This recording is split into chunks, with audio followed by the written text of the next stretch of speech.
Good evening. This is CTV News. I'm Patricia Vallone. Topping the news tonight, a search for a hit-and-run driver. Photos have been released of two persons of interest in a fatal hit-and-run in Capitol Heights on Sunday. Investigators need your help finding the two young men who were seen leaving the scene of the crash that killed 20-year-old Diany Leiva Savillon. The collision happened Sunday afternoon in the 6700 block of Calmos Street. Police say a stolen vehicle was traveling northbound when it hit multiple vehicles and Savillon, who may have been entering or exiting her car. Neighbor Chantel Green tells CTV what she saw. I heard three loud bangs. The third bang got me because it was the loudest. So I ran to my front window. I looked off to the right here, and I saw the car turned upside down. Just at that moment is when I saw the young guy pop out of the back of the car and take off up this street. I turned back to the car again, and there was another guy, black hoodie on, but I couldn't see his face. He popped out and ran up to the corner too, towards Cindy Lane.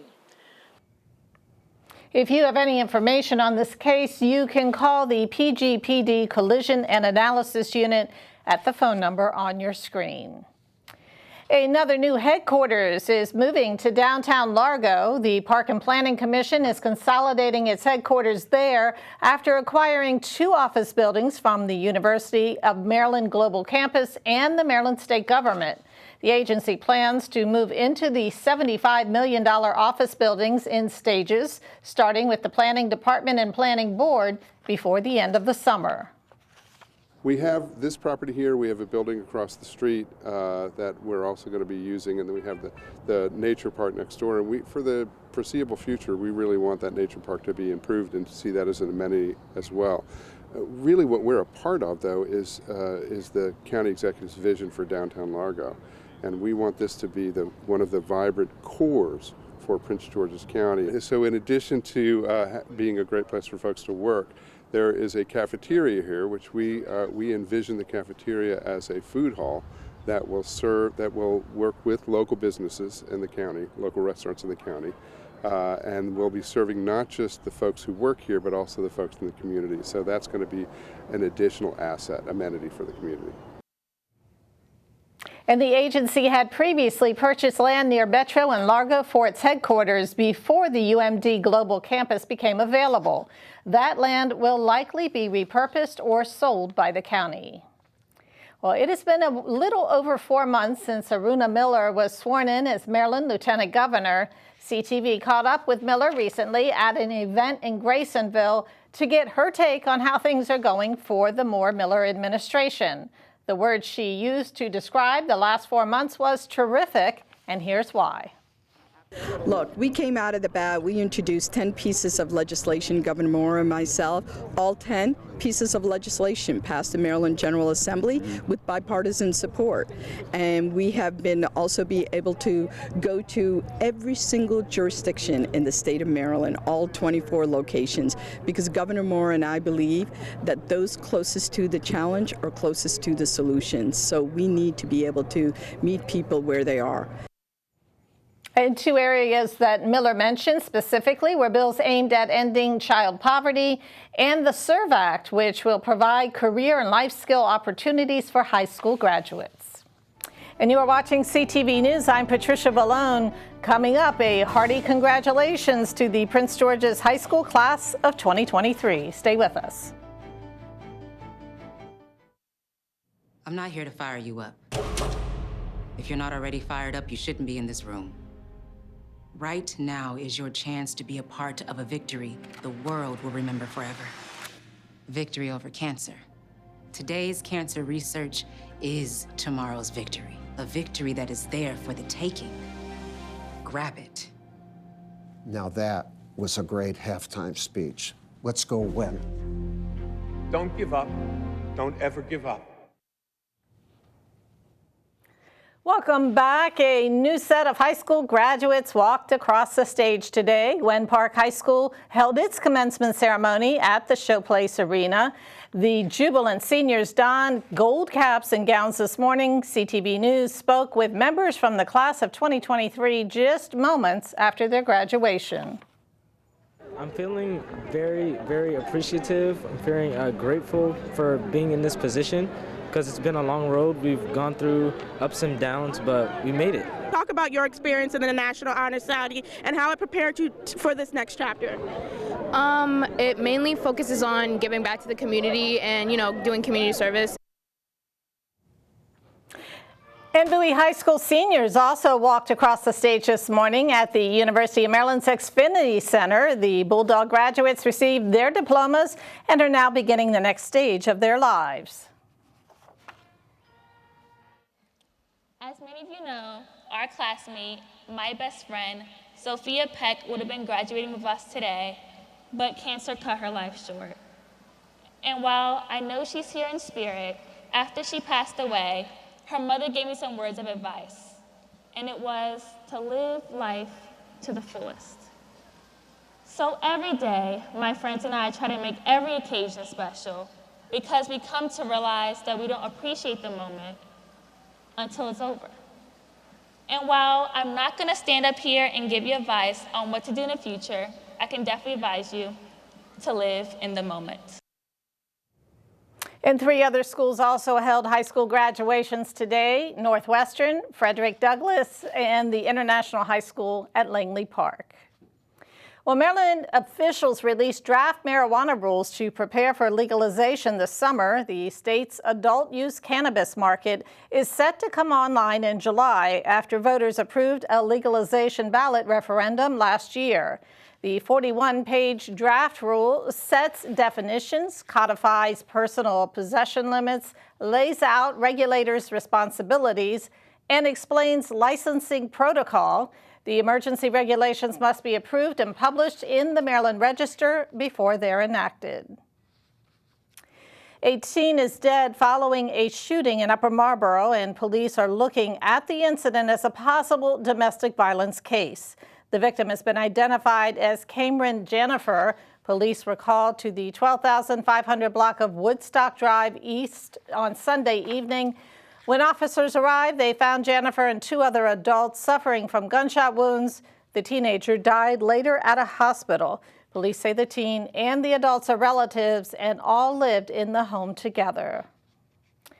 And police have identified the victim of a Suitland homicide. 23-year-old Benny May Jr. was found suffering from trauma and pronounced dead on the scene. May was located in the 6700 block of Telfair Boulevard late Friday night. An autopsy will determine May's cause of death. No arrests have been made so far.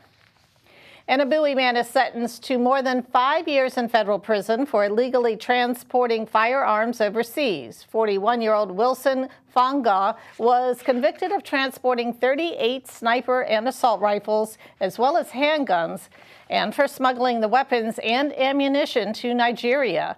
Of the 38 firearms, 28 had obliterated serial numbers. Fonga was also ordered to pay a fine of $25,000. He was convicted of those charges early this month, along with 2 co-defendants, including 42-year-old Eric Ng of Fort Washington. And we will be back with more news in just a moment. Stay tuned. A waterfall made of fire. Goats that defy gravity. A turning point in history. A palace carved out of clay. The place where we grew wings. A thunderstorm beneath your feet. An eternal torch and an enduring dream. National parks are extraordinary. So is the support you give them.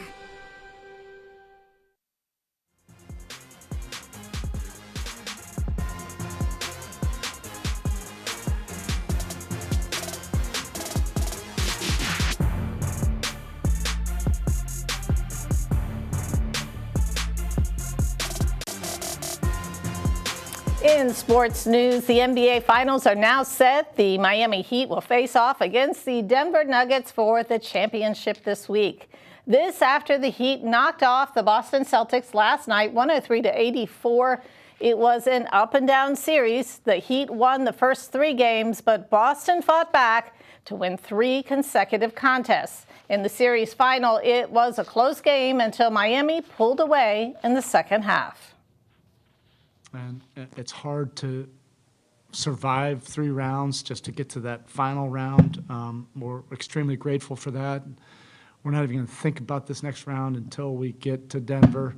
And I wanted everybody to acknowledge just how difficult it is and, to enjoy this moment. It's the longer you're around in this business, you realize the harder and harder it is to do something like this. It's a special group.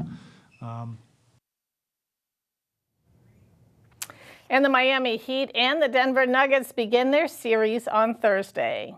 Well, if you want to add a little spice to your home garden, this segment of Grow With Us is for you. Kevin Alsap of Neema's Gardens shows us how to grow peppers. And we're back once again with Grow With Us. Kevin Alsop of Neema's Gardens. Thanks for joining us today.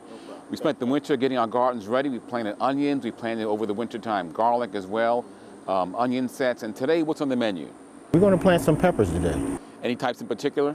We're going to do a jalapeno and a bell pepper. And right now it's warm out. It's the end of May, past Mother's Day. This is the time to put these items in the ground. Yes, it is. When you want your temperature around 75 degrees plus during the day. At night, you don't want it to be no less than 50 degrees. I know we didn't had a couple little chilly nights, but it's good. The ground temperatures warm, and we're dealing with raised beds, so it's a little warmer than the normal ground temperature. And you started with seeds. Show us what you have there. Okay, so right here we have a couple of seedlings, and this particular is a jalapeno seedling that we started indoors, started around March. It took them a while because peppers want heat. They love heat, they want heat. So we probably could have started it in April and still pretty much had the same result, but right now we have a jalapeno seedling. But these, you would suggest people start them as seed indoors? Indoors, under lights. Indoors, under lights with a heat mat to get your germination. And it may take up to 20 plus days for them to germinate because they want heat. They want heat. Okay, so it's real simple. Always you want to remember with anything you plant is spacing. Spacing is key. Peppers, you can plant them at least a foot apart and they'll do fine. Some people have even planted them together. Hey, it's your home garden. You want to experiment, it's up to you. But you want to, the proper spacing is at least a foot apart. So pepper's real simple. I'm going to dig a hole big enough to put the root ball in. And I would add, normally when you go to plant, you can fertilize it at this point with a balanced fertilizer. That's nitrogen, phosphorus, potassium. Usually you'll see something that says 5-5-5. That should be adequate enough, or 10-10-10. That means it's balanced, all right? But this thing has been composted, and we got compost in here. It's great soil. So all we're gonna do is just flip it over. Got you some roots there. Pop it in the hole. Press it down.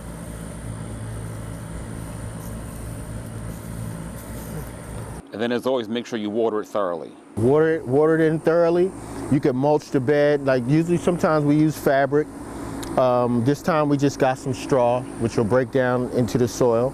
And like I say, your key is you want to have it at least a foot apart for proper air circulation. Okay, so time-wise right now, I've got to get to our email address. If someone has questions and has questions for you. info@neemasgardens.com. That's info@NEMASgardens.com. Okay, Kevin, I'll stop there with us. Thank you very much. Thank you. All right. Mm-hmm. And now let's get a quick check on our weather forecast. Tonight, partly cloudy skies with a low around 53. Tomorrow, partly sunny with a high near 77. Thursday, mostly sunny with highs around 82. And Friday, nice day, a nice day. Sunny skies with a high near 86. And that is CTV News for now. Thanks for tuning in. I'm Patricia Vallone. Have a great night.